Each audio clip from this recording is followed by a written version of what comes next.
This alpha male influencer's ego just cost him everything again.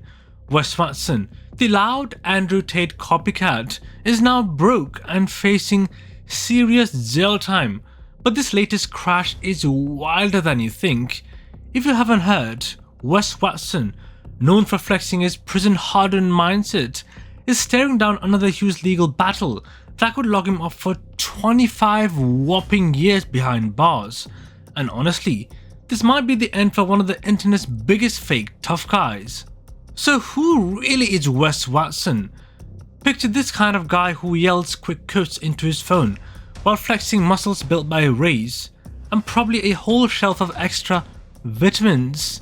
Wes blew up by claiming his 10 years behind bars turned him into a millionaire fitness coach.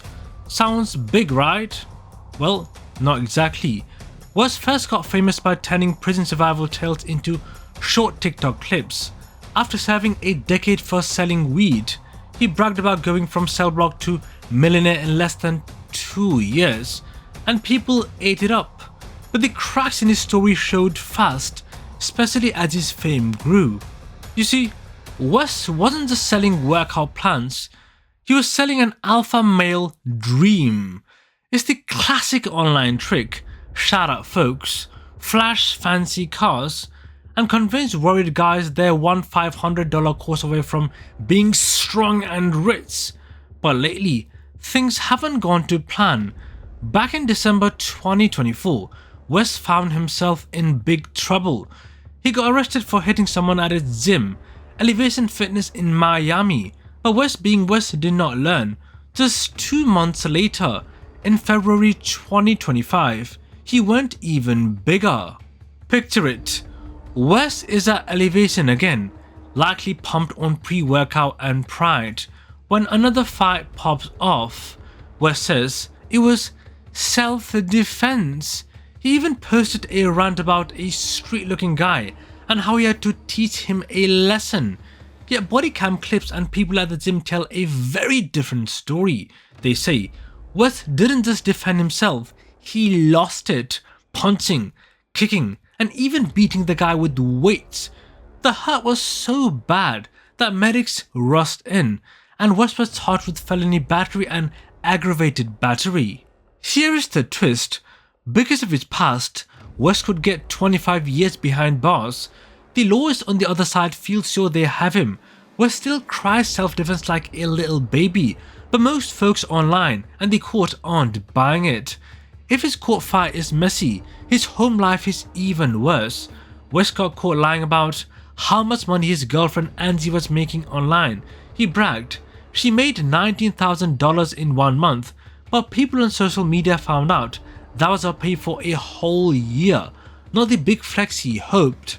Then there is the tax storm. Word Online says he owes over $3 million from 2023 alone. So he's not only staring at prison, he's also drowning in bills. Wes built his brand on being unbreakable, but real life is catching up. The backlash is fierce. Social media blew up when the news broke. Some fans still claim he's a target, but most see the act. Comments call him a fake alpha and a bully.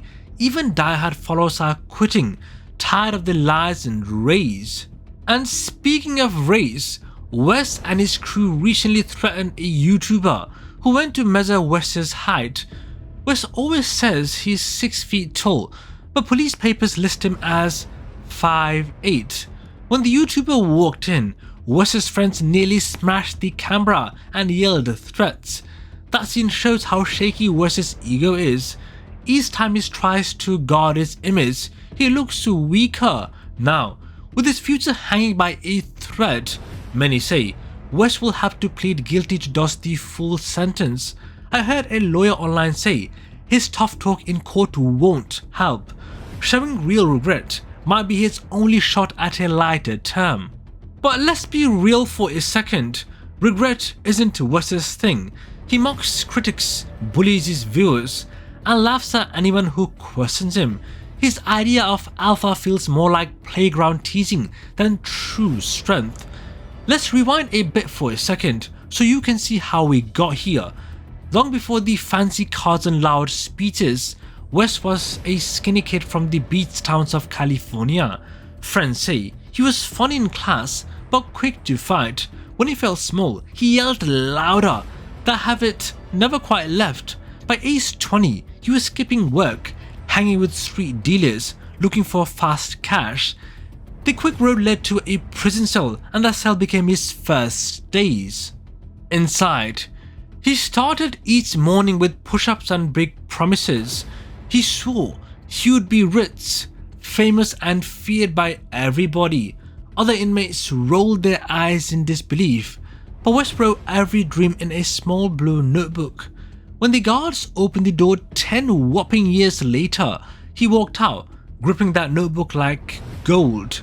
It held quotes, workout plans, and get-rich slogans. Not one page said, "Stay humble." At first, his comeback looked real.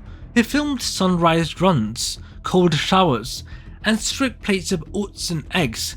He spoke about second chances and people cheered. Yet behind the shot, he rented the Lamborghini by the hour, the mansion in the back, a short-term rental. He posted a photo with piles of money, but sharp viewers zoomed in and saw prop bills. Step by step, the trust he built started to crack like a mirror. That crack finally burst when paying clients asked for refunds.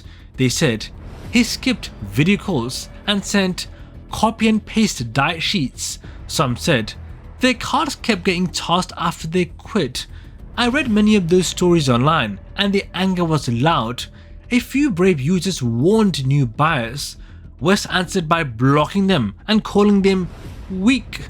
The harder he pushed back, the faster the warning spread. By late 2023, small money signs turned into bright warning lights. A tow truck hauled off his black sports car in front of his condo. His gold mic was swapped for a cheap plastic one. In one live stream, Waters noticed bare walls where pricey art used to hang. He called it minimal living. Viewers called it selling every single thing. The stress also showed in his daily vlogs. He once filmed a full fridge tour, eggs, steak, fancy drinks. Months later, the same fridge held only water bottles and leftover pizza. Chat messages teased him. He ignored them, but the worry flashed in his eyes. Wes tried new tricks to pull in cash. He launched a mindset coin, a crypto token that promised big gains. It pumped for a day and then dumped the next. Buyers felt burned and made angry videos. Wes said, "That's just the market." But even loyal fans shook their heads. He also set up pop-up boot camps in parking lots.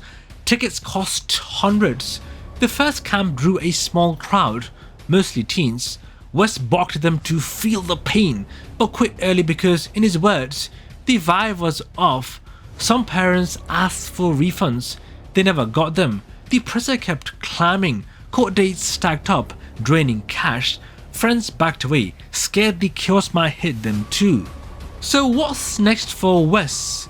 The court fight is heating up, and the other side isn't slowing.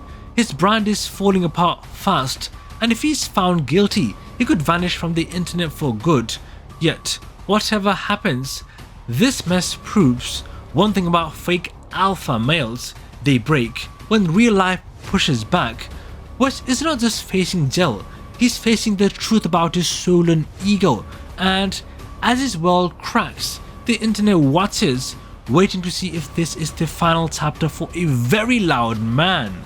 For the rest of us, his fall is a clear lesson.